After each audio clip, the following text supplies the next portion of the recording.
Ndërgjegjja është dritë e Zotit Xhelle Xhelaluhu. Është busulla e cila e orienton njeriu drejt të vërtetës, drejt të bukurës, drejt të mirës dhe drejt asaj që është e pëlqyer te Zoti, por e pëlqyer dhe e përkrahur apo e përshëndetur edhe nga njerëzit. Me këtë dallon besimtari në shoqëri.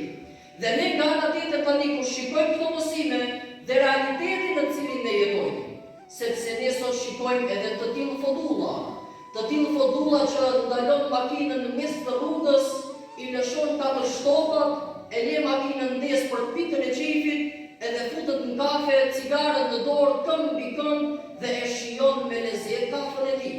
Po pse bllokohet jashtë komunikacioni?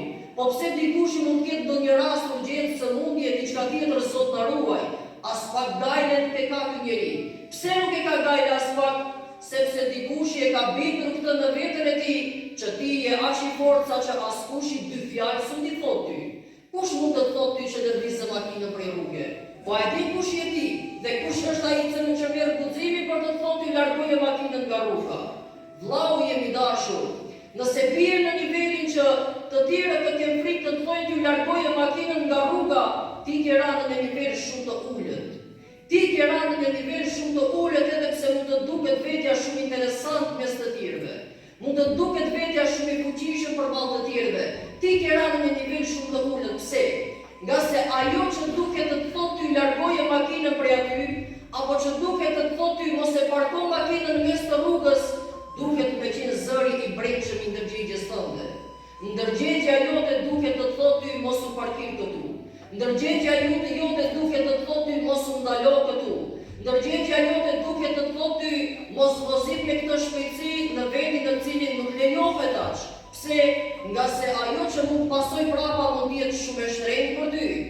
Ne te kjo rruga këtu prapa meje që është, që unë e kam shikuar dhe ju me siguri e keni shikuar bashkë me mua. Ndonjëherë shikojmë neve makina, Zot na ruaj, që vallahi po vjen me shpejtësi që aty ka ndalesë duke ndalosh se janë dy rrugë, mirë po ai po vjen me shpejtësi që një njeri normal edhe në autostradë nuk e ka atë shpejtësi. Ai po vjen dhe kalon në këtë rrugë, sikur se krejt rruga është e tij dhe asnjë njeri tjetër nuk ka. Dhe nëse do të ishte diçka urgjente, nëse Zot na ruaj e ka lajmëruar dikush, ka marrë shtëpia zjarr dhe ky duket të shkojë sa më shpejt se po digjet shtëpia, ka përjashtim. Nëse dikush ka lajmëruar që një antar shtëpisë së mur shumë duket vish më shpejt, ka përjashtim.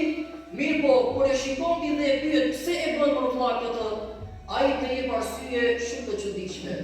Dhe po thot vetëm për ta provuar sa ec makina. Vetëm për ta liruar pak makinën, për t'ia liruar pak gumat makinës. More vllau jemi dashur, nëse do ta provosh makinën tënde sa e shpejt është, pse nuk del nëpër livade dhe t'i japësh makinës sa të ecë? Pse nuk del livade sa të duash ka? Shko dhe shkele atje sa të ecë makina. Do të thot dikushi atje na dhimbset makina. Të dhimbsesh ka makina jote apo? Po mirë ti, a nuk të dhimbset se mund të bësh aksident? A nuk të dhimbset ti se mund shkelësh dikë? A nuk të dhimbset ti se mund vrasësh fëmijë me aq shpejtësi? A nuk të dhimbset ti se mund ta vrasësh veten me aq shpejtësi? Ose krejt këto gjëra të duken normale? Krejt këto gjëra nuk kanë peshë në ndërgjegjen tënde. Dhe ajo çka ti po bën që nga më e rëndësishme se krejt tani këto gjërat e tjera. E tani Islami ku është? Ku është besimi që duhet të reflektojë dhe të godas në këto raste thellë në zemrat tona? Është momenti që pejgamberi alayhi salatu wassalam na tregon kush është besimtari i vërtetë. Besimtari i vërtetë është i veshur me petkun e moralit kur ai ecë në këmbë. Besimtari i vërtetë është i veshur me petkun e moralit kur ai bisedon me të tjerët. Besimtari i vërtetë është i veshur me petkun e moralit kur ai është duke qeshur. Besimtari është i veshur me petkun e moralit kur ai është duke luajtur.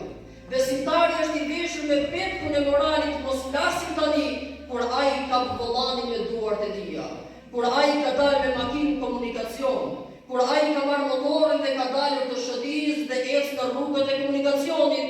Tani të mos flasim mos se sa shumë ai duket me qenë i edukuar. Të mos flasim tani neve